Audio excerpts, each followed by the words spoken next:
quote the Raven. Here we go again.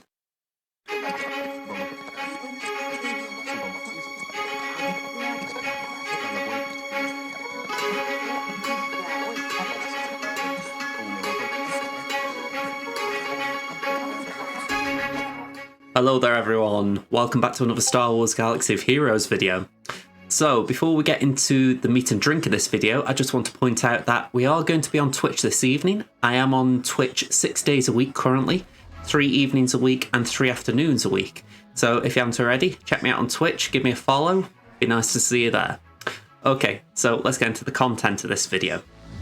Yeah, so we've had an update, or at least we're going to have an update regarding Raven's Claw, Katarn's ship. Now, this has got mixed feelings with me. Mostly happy, but also just a little bit of dread. I think dread's the right word, just because anything in this category is always a bit of a concern. So I'll explain as we go along. So first of all, we're happy to introduce to you Raven's Claw. Read below for more details. Alright, let's do that. So it's empowered by Foresight. Gives Foresight to non-scoundrel rebel allies. So essentially all rebels except for Han and Dash Rendar. So a little bit interesting in that. It really does make it sound like they don't want Han and Dash to be playing alongside Kyle. I wonder why. Attacks can't be evaded. Okay, I think there's a bit of a caveat to that, but we will read on in the actual full kit reveal. Raven's Claw provides greater benefits if Home 1 is the capital ship. I wonder why. Unique attributes. Enemy gets target lock when Raven's Claw starts turn with Foresight. So yeah, we're going to find out it starts with Foresight a lot. Raven's Claw has more speed when it has Foresight. I'm going to say that is a very good thing, although depending on the base speed anyway. I would assume the base speed is going to be reasonably high to make this worthwhile. It can basic attack twice when it has Foresight. Dispel enemy buffs when Raven's Claw attacks twice. I'm going to stop myself saying Ravenclaw here. On the enemy's turn, random ally gets defense up. If the enemy doesn't attack a defense up target, the enemy gets defense down, which I think is pretty cool. I do like the idea that your choice of target can affect what your team gets. I actually think that's a very unique little bit of kit. Raven's Claw gains Foresight whenever an enemy is given target lock. When Foresight expires, an ally earns offense up. And the unique allows non-scoundrel rebel allies to ignore taunt effects. Again, I think that's a brilliant little caveat. So, the reference to the ship that I'll be honest, I don't know. I never played the original games that Katarn's from. Jedi Academy, is it? Jedi. I'll have to read up on him. But yeah, I've heard of Kyle, but I don't really know too much about him, unfortunately. He seems a pretty cool character. But yeah, Multicrow apparently was his original ship, but it was they've used Raven's Claw just for the fact that this is the version we've got. The ship itself never had weapons, so they've had a bit of... and that was it, there were no visible weapons, so they've had freedoms to where to put them. And because it's a Force user, they've tried to give a little bit of a Force influence to the attacks. Strategy tips. Use non-scoundrel rebel team under Home 1. Strategize around Foresight effects to focus priority units. And the FAQ. Why is it non-scoundrel rebels as a restriction on several of his abilities? For game balance reasons, we had to make sure that some of his abilities were kept in check. I'm not sure how much about that. I think the 2 down will explain that. We'll go to that in a second, but isn't Jan Ors the pilot of the Raven's Claw? Honestly, I don't know Jan Ors again, so I apologise for that. Anyone who does, fill me in the comments. Our units can only be a crew on one ship. We wanted to leave design space open for potential future characters and ships. So, again, if you know more about Jan Ors, and you think there's another ship that could potentially be Jan Ors' ship, do let me know, because I am a little bit curious. Okay, so this is the big one. While the specific callouts to Home 1, there isn't another Rebel capital ship. What a profound question. So, yeah. Profundity confirmed, almost. I kind of wish at that point they would just say, yes, the Profundity is coming. I'm calling it Profundity, I don't know if that's how you pronounce it, but yes, I take that as an unofficial confirmation. How do I acquire this ship? There will be Galactic Chase starting later this week, so I'll be honest, I think I'm going to start hoarding for that because I will show you in a moment, but my Rebels are pretty tasty on my main account. So yeah, Dev Insight's quite interesting. I'm going to go more into the rebels in a moment as far as what I think Profundity will mean. But for now, let's just go into the actual kit reveal. So, Raven's Claw, Light, Support, Jedi, and Rebel. A rebel ship crewed by Katarn that is able to dictate the flow of battle. Basic, Force-guided laser cannons. Interesting that they pick, I assume that's Cassian? It might be Cassian, it could be Biston. I think that's Cassian based on the colour scheme. Couldn't tell you which X-Wing that is, though. It doesn't usually mean anything, they usually just pick random tunes in these animations, but you never know, there might be a connection. Deal physical damage to target enemy. If Raven's Claw add Foresight at the start of turn, attack a second time and dispel all buffs on the target enemy. And if there's target lock, call another random non-scoundrel rebel ally to assist. So, again, pretty cool that one. I like the idea that you potentially could get a few assists just off target lock. It has got a bit of a Hans Millennium Falcon feel about it. Okay, so Special 1, Out of the Sun, cooldown of 4. Deal physical damage to all enemies and remove 50% turn meter from the target enemy. If Home 1 is the allied capital ship, instead remove 100% turn meter and inflict daze and target lock for 2 turns to the target enemy. That is pretty good. Basically, remove their turn and slow them down from gaining turn meter. That is a very powerful move. Plus, target lock is going to be big in this with this ship. So again, that's a very good ability. So I was talking about this last night. I couldn't think of many ships that have got 2 uniques. Apparently there are 2. There's Beskar Mando and Boba Fett Slave 1.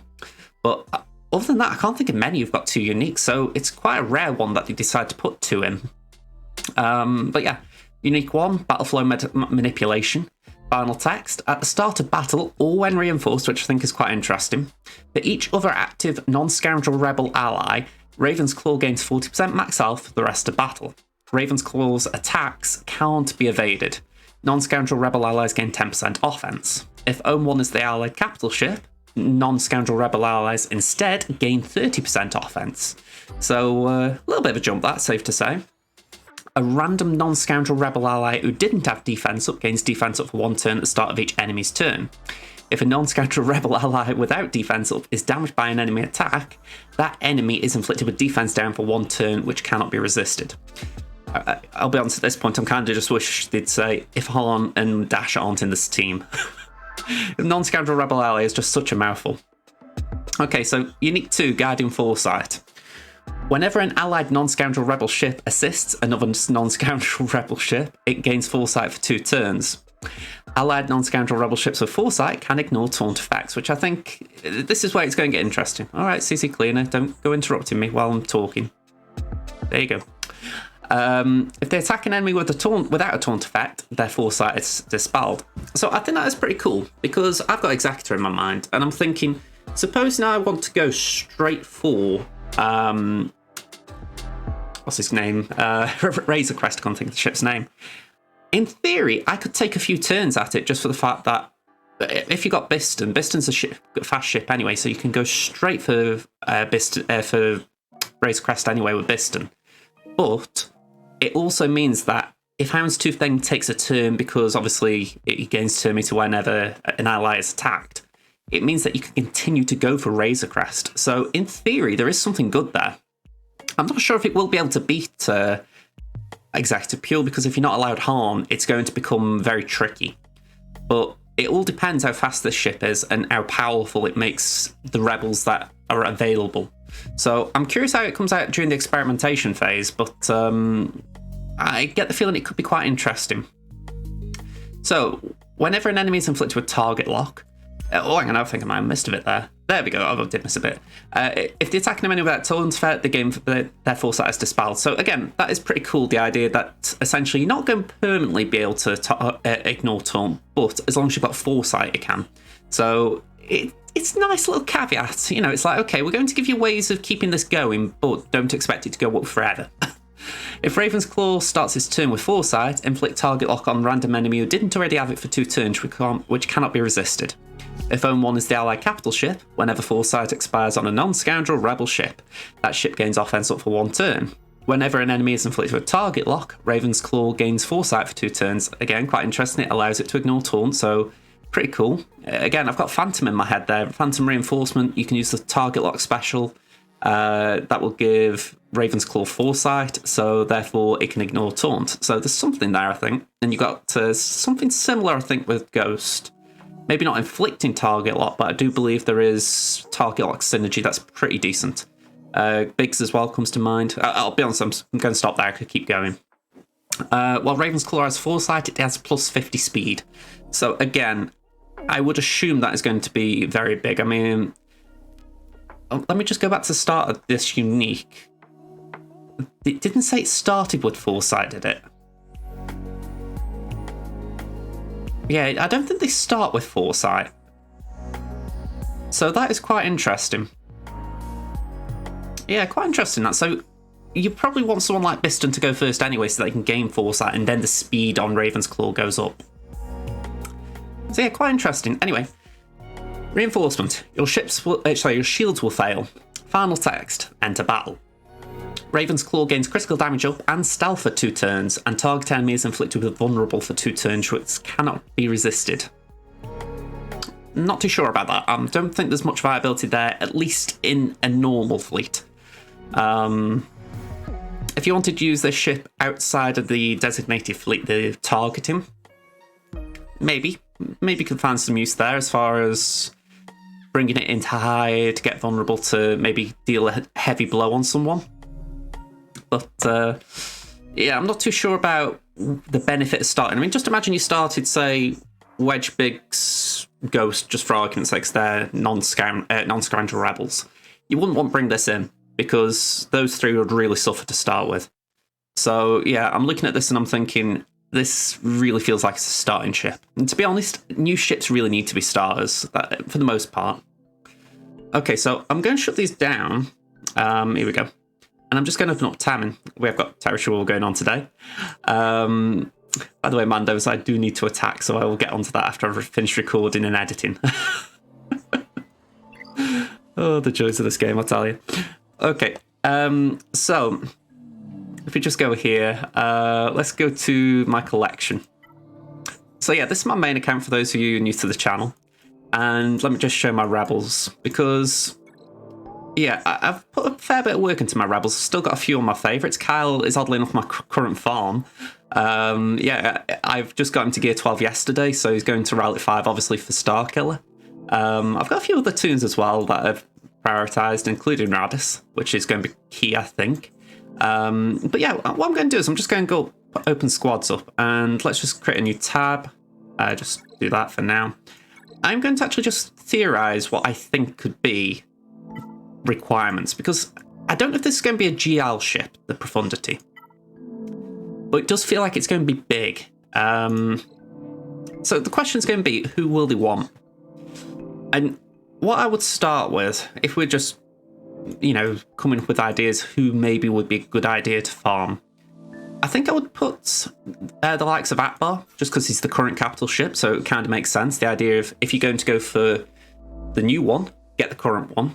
I think Biston SRP would make sense as well, just simply because if they're going to force people to farm tunes that maybe they've avoided, these two, maybe not at the end game for the Krakens of the world, but maybe for some people who've maybe just decided, you know what, I'm going to get my Negotiator, my Malevolence. Oh, Executors come out, I'll go for Executor. Rebels might just be something that they've slacked on. The number of times you'll see in fleet defense, you've got Akbar, obviously, fleets, but then you get something like Y-Wing, Biggs, and Han. People just don't farm Biston. So I think that is a possibility that they might go that route. With that in mind, I'm just going to skip to Scoundrels for a second. I think it'd be a safe bet to say that Dash is going to be a requirement, and the Outrider. I can't do fleets here, but I think that would be a safe bet that Dash will be a requirement. I don't know if they're going to... Oh, I would suspect they'll up the route requirement for that. I mean, I'm not speculating routes, that's hard to do, but I would be surprised if they didn't double dip that and say, right, you going for Dash for Starkiller? Well, go for Dash for this as well, because it kind of makes sense. Similarly, why's my game loading a lot right now? Maybe there's something in the background. No. Try that. There we go. But yeah, I would add Kyle to the list. I think Kyle and the Profundity, Kyle and Raven's Claw does make sense, so they'd want to put that as a requirement. Oh, that's a weird ass team there. All right, so let me just make sure I'm clicking unique so I'm not double dipping tunes. So that's 5 Rex already. Now, I'm trying to think what would be other things. So the one I haven't even touched on so far would be Radis. Radis is new. They're going to make him be the marquee. They're going to make him the chase character, the one that you want to wail on. And I'll admit I had some spare crystals. I burned 1 attempt on that, I think. Oh, no, it wasn't 1 attempt. I did actually buy 2 crystal packs just to... When I say crystal packs, I mean like the Radis packs, you know. 12.99 crystals. Yeah, I thought, I'll have a gamble. I never do this. So I got a little bit lucky as far as I didn't get like 2 7s. I got like... I think I got a 10 and a 15 or something, I don't know. So I got it to 4-star. I thought, all right, I'll leave it there. I'm not going to go crazy, but yeah, I was pretty happy at that. I thought it's a little bit of progress. So Radis, okay, that's something. With that in mind, it's then a case of who else would make sense. Bodhi could be one. I wouldn't be too surprised if they don't do Bodhi's ship, or a ship for Bodhi. It all depends if there is something in canon that he piloted that would make sense for a rebel fleet. I feel like it would make sense if they wanted to give you a tune that no one has farmed. I mean, maybe I'm speculating there. I'm going for the worst case possibilities, but I wouldn't be surprised at Bodhi. It all depends if they want to do a ship or if they just want you to relic up a character that no one's relicked up. So that is one I would keep an eye on at the very least. I think if we're going to do pilots, it'd be these 3. They would make sense. I think they want you to be... If we're going to get Radis, it would make sense that they give you the Rogue One fleet, the Rogue One team as well. So that's something, especially if you're going for for Biston and Scout Rebel Pathfinder in the first batch. So I've come up with 10 there, and I think 10 would be about right, because if we just back out of here a second and go to the journey guide, if I recall correctly, there wasn't that many characters for Executor. Let me just have a look. It was 1, 2, 3, 4, 5, 6, 7. Yeah, seven characters. So I've gone overboard there. So I think it's likely that there won't be that many I've just put down. And the weird thing is, I didn't even pick the ones that I think would be key. Which kind of makes me think, maybe what they could do... Maybe they'll put their 2 ships down. Outrider and Raven's Claw. Not the tunes, but the ships, which means you need the tunes. And then, if that's the case, we're at 8 characters. So, let's assume Atbar isn't one. Or maybe Atbar is, but then Biston and SRP aren't, but you need Biston and SRP's ship. Let's just play theory crafting with this, or not theory crafting, but guesswork. Okay, so I'm going to create one more squad, because this is a character I wouldn't say I'm certain, but I would really not be surprised if it turns out to be a requirement. And for some reason I can't click still. There we go. Just took a while. Yeah, so the one who I'm expecting, but I don't think people will be ready for it, is Farm Boy Luke. And it's simply because I think at some point, whether I'm assuming it'd be a legendary of some sort, either legendary conquest, whatever, there'll be some form of release for it. I think Farm Boy Luke will be a pilot for Red 5. And it's for one very, very simple reason. Draw a bead. We got an Omicron for it not long ago. Yeah, he gains 30% defense, max health, tenacity at the start of each of his turns. He gains defense and offense stacking until the end of the encounter. Whenever he scores critical hit during his turn, he gains 20% turn meter crit damage and offense up for 2 turns. When Luke is prevented from using an ability during his turn, he recovers 50% health and protection. By the way, that is OP. So yeah, I just look at this and I go, Farm Boy Luke's not been required for anything since CLS. You know, obviously that's a long time ago. Why would you give a toon like Farm Boy an Omicron? No one has geared him up or rallied him up. I mean, I was just a bit curious the other day, and I actually started looking on Arnold's account just for the fact that I was like, I'm curious what some of the bigger players have got or what they haven't got. And I noticed he hadn't actually done much with Farm Boy Loot. And it did get me thinking in the sense of, what if Farm Boy's going to be the next one? So when they kind of start releasing more Rebel ships, you're thinking, Yeah, it really wouldn't surprise me. I know that basing it off one player, who granted is a very high-profile player, but basing it off that is very speculative. I'm not denying that, but I do think there's a very CG logic about it. The idea that you've got this character that no one is invested in for a long time. A lot of people have kept his gear pretty low. I think there is a reason to believe they might say, yeah, we're going to make Red 5's pilot Farm Boy, because when you think about it canonically as well, it does make sense. Farm Boy Luke essentially was the pilot of Red 5 when it destroyed the Death Star. So I know some people might say, well, we want Red 5, that was the Empire Strikes Back version with the pilot suit. I know you could even say the pilot suit was the end of A New Hope.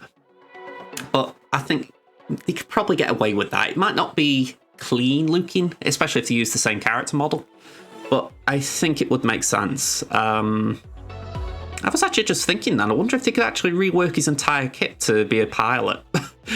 It might look a bit weird on the Death Star with Han and Chewie for the CLS event, but it could at least...